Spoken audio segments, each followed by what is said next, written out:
இவங்களுக்கு உதவி செய்வாங்கங்கிற ஒரு நம்பிக்கையில நான் தான் இவங்களை அழைச்சிட்டு வந்தேன். அந்த ஆபீஸ் நாங்க போகும்போது அவங்க என்ன சொன்னாங்கன்னா, நேரா நீங்க எப்படி அப்பாயின்மெண்ட் இல்லாம நீங்க எப்படி வந்தீங்க அப்படின்ட்டு கேட்டாங்க. நான் சொன்னேன், இவங்களுக்கு எந்த உதவியும் கிடையாது, எங்களுக்கு யாரையும் தெரியாது, ஒரு நம்பிக்கையில தன்னம்பிக்கையில அழைச்சிட்டு வந்தேன். எந்த ஒரு உதவியும் செய்ய மாட்டேங்கிறாங்க. ஊனமற்ற அட்டை இருந்து அவங்களுக்கு ஓஐபி கூட வழங்க மாட்டேங்கிறாங்க. ஐயா முதலமைச்சரை பார்த்தா ஓரளவு நல்லது நடக்கும்னு நாங்க வந்தோம்.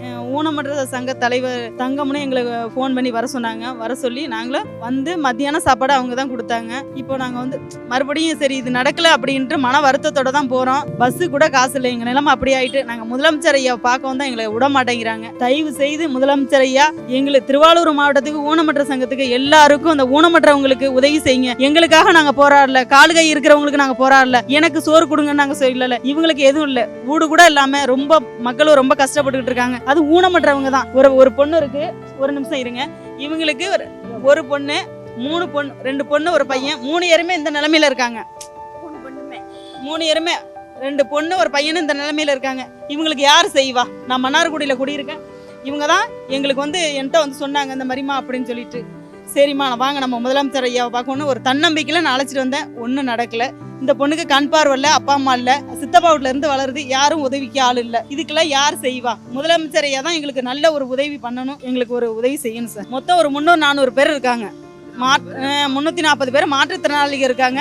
அவங்களுக்கும் எல்லாருக்குமே இவங்க தான் உதவி செய்யணும், எங்களுக்காக வேண்டாம். நாங்க கை கால் இருக்கு, உழைச்சு சாப்பிடுவோம். இவங்களுக்காக தான் நாங்க இப்ப போராடுறோம். 1000 ரூபாய் பென்ஷன் வாங்குறாங்க, இவங்களால வெளியில போய் வேலை பார்க்க முடியாது. அந்த 1000 ரூபாயில சாப்பாட்டுக்கணும், வீட்டு வாடகை கொடுத்துக்கணும், அந்த மாதிரி இருக்கிறாங்க. இந்த அம்மா இந்த 1000 ரூபாய் பத்தல, இந்த அம்மா பாட்டுல பொறுக்கி இந்த 3 பிள்ளைங்களை காவந்து பண்றாங்க. இவங்கள மாதிரியே தான் 3 பேர் இருக்காங்க. இவங்களுக்கு யார் சார் உதவி பண்றதுக்கு? மனுஷரே இல்லை.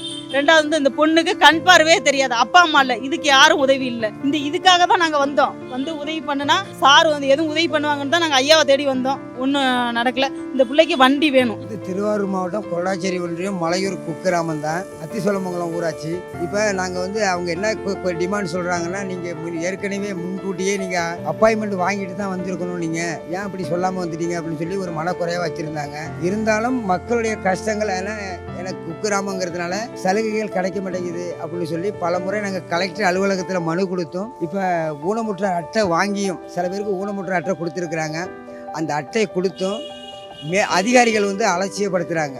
அந்த அலட்சியப்படுத்துறதுக்கு காரணமாக தான் நம்ம தமிழக முதல்வர் ஐயாவை வந்து நம்ம பார்ப்போம். ஏன்னா தனிப்பிரிவு அலுவலகம் ஆரம்பிச்சிருக்காங்க. ஒரு தெம்பில் தான் நாங்கள் அங்கே வந்து தலைமைச் செயலகத்தில் தனிப்பிரிவு அலுவலகம் ஆரம்பிச்சிருக்காங்க. அந்த ஒரு நம்பிக்கையில் தான் நாங்கள் வந்து யதார்த்தமாக வந்தோம். இருந்தாலும் இன்றைக்கி ஐயாவை நாங்கள் பார்க்க முடியலை. அப்படி பார்க்காத சூழ்நிலையிலையும் அந்த தங்கம்ங்கிறவங்க வந்து உடல் ஊனமுற்ற மாநில தலைவராக இருக்காங்களாம். அவங்கள்ட்ட இந்த மனுவெல்லாம் கொடுத்துருக்குறோம். மனுவெல்லாம் கொடுத்த பிறகு அவங்க என்ன சொல்லியிருக்காங்கன்னா, நீங்கள் வந்து அந்த நல சங்கத்தில் நீங்கள் உறுப்பினராக சேரணும், அப்படி அங்கீகாரம் இருந்தால் தான் உங்களுக்கு வந்து சலுகைகள் கிடைக்கும் அப்படின்னு சொல்லியிருக்காங்க. அந்த நம்பிக்கையில் தான் நாங்கள் கிளம்பி போகிறோம். ஆமாம். இன்னும் என்ன சொல்கிறேன்னா, இப்போ நாங்கள் அழைச்சிட்டு வந்தது வந்து மொத்தத்தில் எங்கள் ஒன்றியத்தில் 11 பேர் தான். இன்னும் இந்த திருவாரூர் மாவட்டத்திலே இன்னும் ஏகப்பட்ட பேர் இன்னும் தெரியாமையும் வாழ்ந்துக்கிட்டு இருக்கிறாங்க, ரொம்ப கஷ்டத்துலேயும் வாழ்ந்துக்கிட்டு இருக்கிறாங்க. அப்படி உள்ளவங்களுக்கும் தமிழக முதல்வர்கள் வந்து அந்த இவங்களுக்காகவே அந்த தங்கம் தலைவர் மூலமாக அந்த நல வாரியத்தை ஆரம்பித்து அவங்களுக்குன்னு இந்த அடையாள அட்டையை இப்போ கொடுக்குற 1000 ரூபாங்கிறது இப்போ 1 கிலோ தக்காளி 80 ரூபாங்கிறான். அத்தியாவசிய பொருள்லாம் ஏறி போயிடுச்சு. 1000 ரூபாங்கிறதெல்லாம் கட்டுப்படியாத ஒரு விலை நிர்ணயத்தில் மக்கள் ரொம்ப கஷ்டப்படுறாங்க. அந்த கோரிக்கையில் தான் 1000 ரூபா எங்களுக்கு கட்டுப்படி ஆகாது, மேற்கொண்டு எங்களுக்கு இன்னொரு 1000 ரூபா சேர்த்து எங்களுக்கு வந்து கொடுக்கணும் அப்படின்னு சொல்லி ஐயா கிட்ட கோரிக்கை கொடுத்துருக்குறோம். இதை நான் வந்து முதல்வர்கள்ட்ட சொல்கிறேன் அப்படின்னு சொல்லி எங்களுக்கு நம்பிக்கை கொடுத்துருக்காரு. அந்த நம்பிக்கையில் தான் நாங்கள் வந்து கிளம்பி போகிறோம். நல்ல விதமாக செஞ்சு முடிக்கணும். இது வந்து மனசில் வச்சுக்கிட்டு இப்போ இப்போ திருவாரூர் மாவட்டத்திலேயே கொள்ளாச்சேரி ஒன்றியம் மன்னார்குடி ஒன்றியத்திலேயே வந்து ஒரு 11 பேருன்னா, இன்னும் திருவாரூர் மாவட்டம், நாகை மாவட்டம், தமிழ்நாடு பூராவே இருக்குது. அதிலெல்லாம் ஆய்வு பண்ணி அவங்க நல்லா செஞ்சு கொடுக்கணுங்கிறது தான் என்னுடைய தாழ்மையான வணக்கம். என் பேர் ராஜகுமாரி. திருவாரூர்லேருந்து நான் வரேன். எனக்கு யாருமே இல்லை, எங்கள் அப்பாவும் இருந்து வேஸ்ட் தான். ஆனால் எங்கள் அம்மா செய்வாங்க போவாங்க, ஆனால் அதெல்லாம் பார்த்துக்குவாங்க. ஆனால் எங்கள் சித்தப்பாட்டு தான் வளர்ந்து எழுதி போட்டு எனக்கு பணமே வர மாட்டேங்குது சார். எப்படியாச்சும் எனக்கு மாதம் ஒரு 1000 ரூபா வந்தாலும் போதும் சார். அதை வச்சு நான் காவல் நல்லா இருக்கும் சார். அதுதான் சார் கொடுத்துருக்கேன் சார். இது வரைக்கும் நான் 5-6 பணம் எழுதி போட்டிருக்கேன் சார். எங்கள் அண்ணன் எதுவுமே வருதா சார்.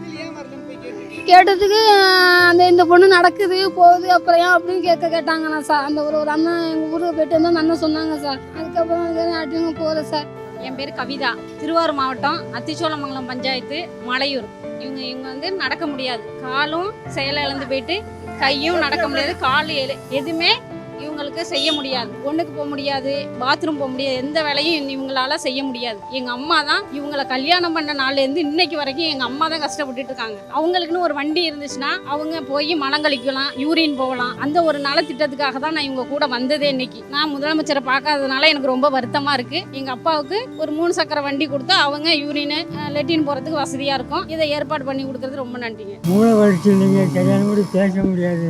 எனக்கு 85 வயசாகுது. என் நடவை எங்கள் வீட்டுக்காரவங்களுக்கு 75 வயசாகுது. 15 வருஷமாக இருக்கிறாங்க வேலை வந்து பார்த்து. அங்காடியில் கொடுக்குற அரிசி 20 கிலோ, இந்த பிள்ளைக்கு பூண்டை விட்ட காசு கொடுக்குறாங்க. அது வந்து நாங்கள் காசை ஓட்டிட்டு வேறு வழி நீங்கள் பார்த்து எதாவது செய்யுங்க.